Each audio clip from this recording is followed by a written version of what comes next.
Мен номер 27 Шоқан Уәлиханов атындағы орта мектеп лицейінің 6 сынып оқушысы Ибрагим Азамат. Абай Құнанбаев, бірінші қара сөз.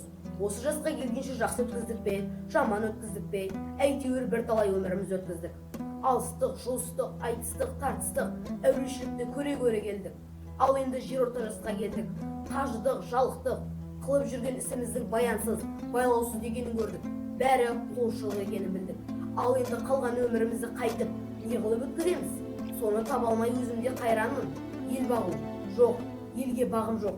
Бағусыз дертке ұшырайын деген кісі бақпаса, не албыртқан, көңілі басылмаған жастар бағамын демесе, бізді Құдай сақтасын. Мал бағу жоқ, баға алмаймын. Балалар өздеріне керегінше өздері бағар. Енді қартайғанда қызығын түгел көре алмайтұғын, ұры, залым келеңсектердің азығын бағып беремін деп, қалған аз ғана өмірімді қорғылар жайым жоқ.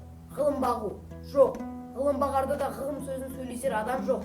Білгеніңді кімге үйретесің, білмегеніңді кімнен сұрарсың? Елсіз күнсізде кездемені жайып салып, қолыңа кезін алып отырғанның не пайдасы бар? Мұңдасып, шертан астырар кісі болмаса, ғылым өзі бір тез қартайтұғын күйіп, софылық қылып дін бағу жоқ, ол да болмайды. Оған да тыныштық керек. Не көңілде, не бір күндік өмірде бір тыныштық жоқ. Осы елде, жерде не қылған софылық? Балаларды бағу жоқ, баға алмаймын. Бағар едім, қалайша бағудың мәнісін де білмеймін. Қай елге қосайын, қай харекетке қосайын. Ақыры ойладым, осы ойыма келген нәрселерді қағазға жаза берейін. Ақ қағаз бен қара сиян ермек қылайын. Кімде-кім керекті сөз тапса жазып алсын, я оқысын. Керек жоқ десе, өз сөзім өзімдікі дедім де, ақыры осыған байладым. Мұнан басқа ешбір жұмысым жоқ. Абай Құнанбаев, 5-ші қара сөз. Көкірек толған қайғы кісінің өзінде белетпейді. Ойды шымырлатып, оңды құртып, я тілден сөз болып ағады, я көзден жас болып ағады.